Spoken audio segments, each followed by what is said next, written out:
네, 이번 시간에는 역량평가 제도 구축과 활용이라는 주제로 한번 말씀을 드려볼까 합니다. 네, 역량평가 이것도 역시 좀 많이 들어보셨을 것 같은데요. 성과평가와 대응되는 개념이라고 지금은 일단 그 정도만 이해하시고 자세히 그 어떤 것들이 있는지 알아보도록 하겠습니다. 네, 먼저 역량평가를 알아보기 전에 그럼 역량이라는 게 뭐냐라고 그 정의가 좀 궁금하실 수 있어서 가져왔는데요. 역량이라는 것은 우수한 성과, 우리 회사에서 우수한 성과를 내는 그들의 특별한 무언가라고 정의를 할 수 있습니다. 이상하게 보통의 사람들과는 다른 무언가가 있는 거죠. 그 사람들이 가지고 있는 특성이라거나 태도라거나 행동을 우리는 역량이라고 합니다. 역량의 구성 요소를 이야기할 때는요, 오른쪽에 있는 빙산 있죠. 빙산을 많이 가지고 와서 얘기를 합니다. 빙산 아래는 사실 물에 잠겨 있기 때문에 잘 보이지는 않지만 그것 역시 빙산의 일부라고 보실 수 있죠.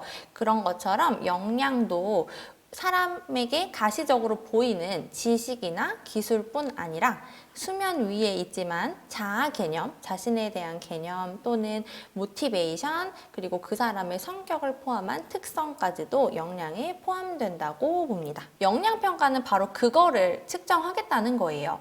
어떤 것이죠? 그 직무 수행을 위한 능력이나 태도를 평가하겠다. 무엇이 아니라요? 어떤 성과를 평가하겠다는 것이 아니라 능력과 태도를 평가해서 이것을 구성원의 교육 개발에 활용하겠다라는 목적을 가지고 있습니다. 그러면 그런 의문들이 드실 수 있어요. 스타트업 역량 평가 왜 필요하냐? 우리는 지금 당장 가시적인 성과가 필요한데 성과를 평가해야 되는 것이 아니냐라고 물어보실 수 있는데 저는 이렇게 대답을 드릴 수 있을 것 같아요. 스타트업 조직 성과를 내려고요.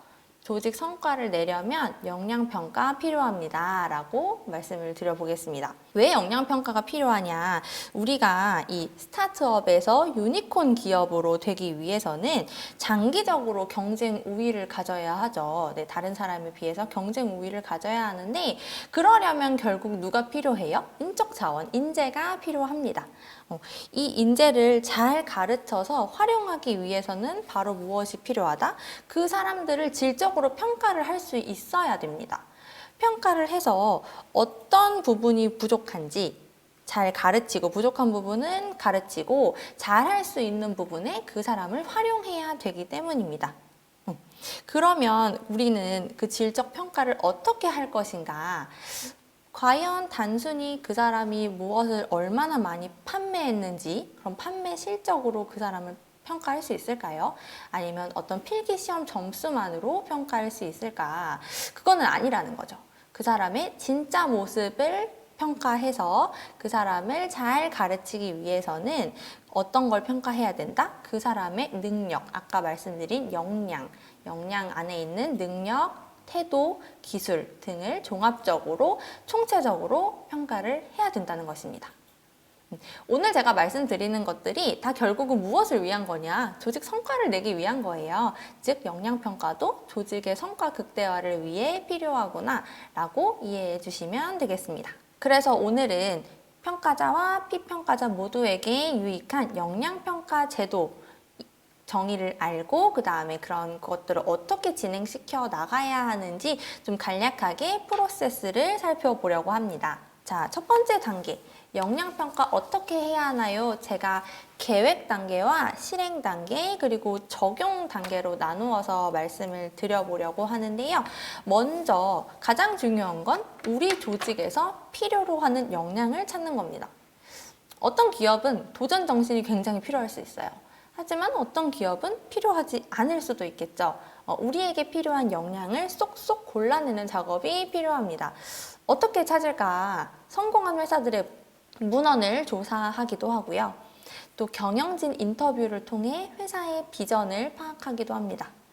또는 임직원 인터뷰를 통해서 내가 일을 해봤더니 우리 회사 일하기 위해서는 이런 것들이 필요하더라고요 라는 인터뷰를 진행하기도 합니다. 그리고 네 번째로 이 고성과자, 이미 회사에서 우수한 성과를 내고 있는 사람들의 속성과 행동 특성을 하나씩 수집해 봅니다.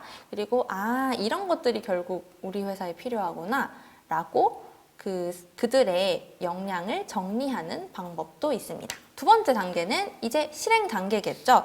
자, 우리가 앞에서 이제 우리 회사에 어떤 역량들이 필요한지 정리가 됐어요.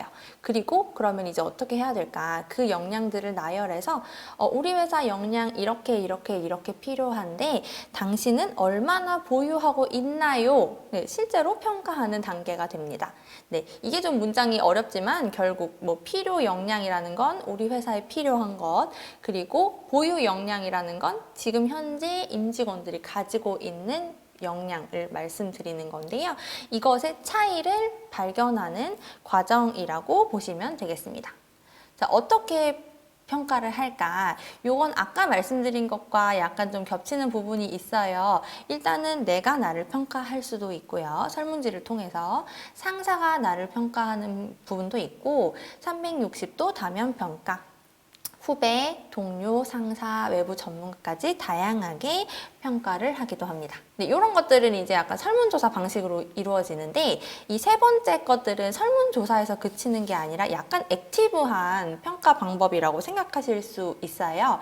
인 바스켓 훈련이라는 건 말 그대로 바스켓, 어떤 이런 바구니 안에 내가 들어가 있다, 가상의 상황 안에 내가 들어가 있다라고 가정을 하고 이 상황에서 어떻게 해결할 건지를 서술을 할 수도 있고 말로 이야기를 할 수도 있습니다.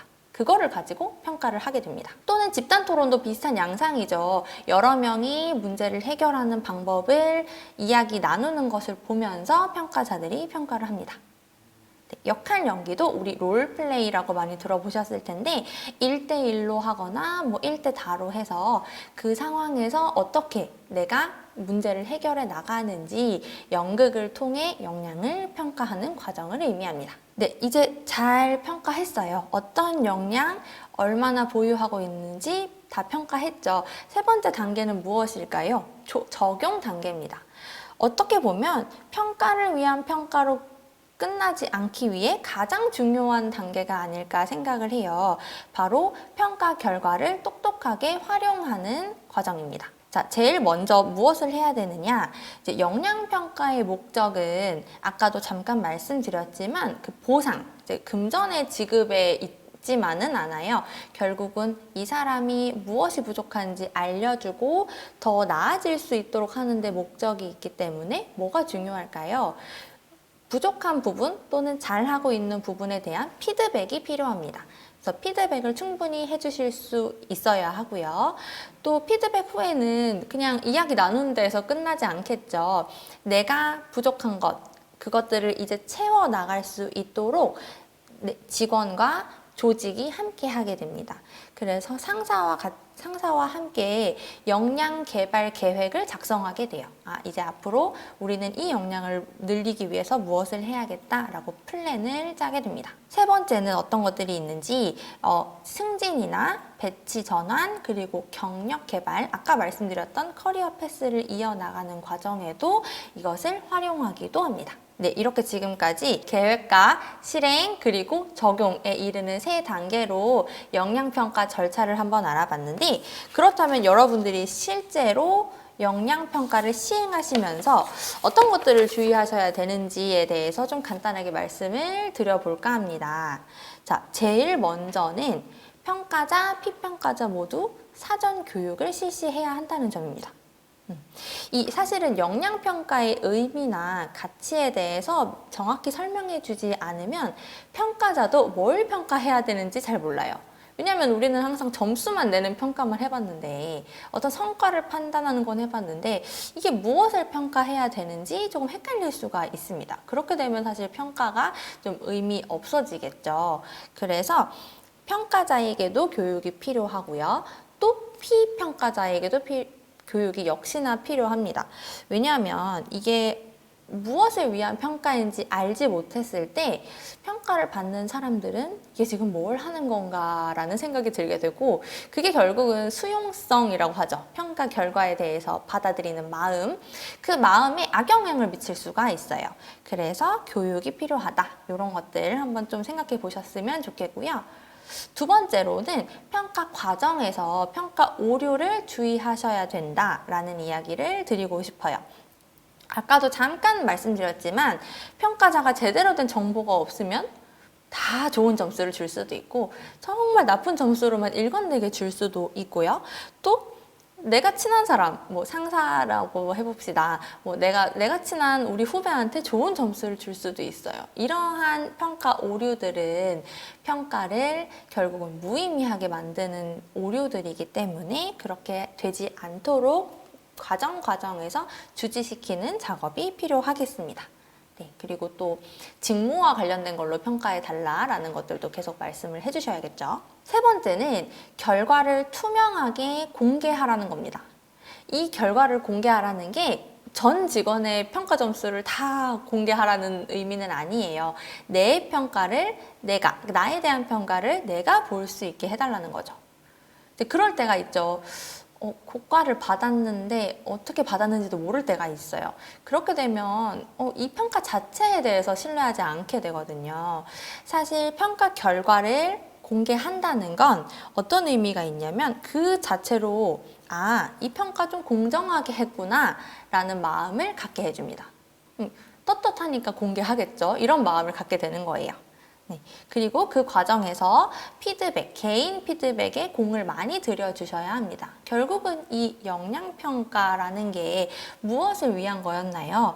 이 사람의 교육, 개발 관리의 첫 단추로 이용하는 거기 때문에 1대1 피드백을 통해서 피드백 세션, 요즘은 평가 상담 제도라는 용어도 사용을 하는데요. 그런 제도를 이용한다면 수용성이 더욱 높아지게 됩니다. 마지막으로 가장 중요한 말씀일 수 있어요. 평가 결과는 목적에 맞게 활용을 해 주셔야 합니다. 네, 역량평가만을 가지고 만약에 보상의 측면으로 활용한다면 이거는 좀 역시나 무의미한 평가죠. 네, 타당성이 없어집니다. 이 승진과 교육 훈련을 위해서는 역량평가를 활용하는 것이 굉장히 좋은데 만약 임금 수준을 결정해야 된다, 연봉 협상을 해야 한다면 우리는 반드시 역량평가뿐 아니라 성과평가, 그때는 이제 성과도 들어가야 되겠죠. 성과평가까지 종합하는 그런 병행하는 평가 제도를 운영하시는 게 바람직하겠습니다. 이 성과 관리에 대해서는 제가 아니라 다른 분께서 좀 더 자세히 설명해 주실 건데 그때 배우신 성과 관리 팁과 여기서 알게 되신 역량 관리 팁, 역량평가 팁을 잘 종합하셔서 좋은 평가 제도를 운영하실 수 있을 것 같습니다. 네, 지금까지 스타트업 역량평가의 정의와 과정, 그리고 주의점에 대해서 살펴봤습니다. 이번 강의 여기서 마치겠습니다.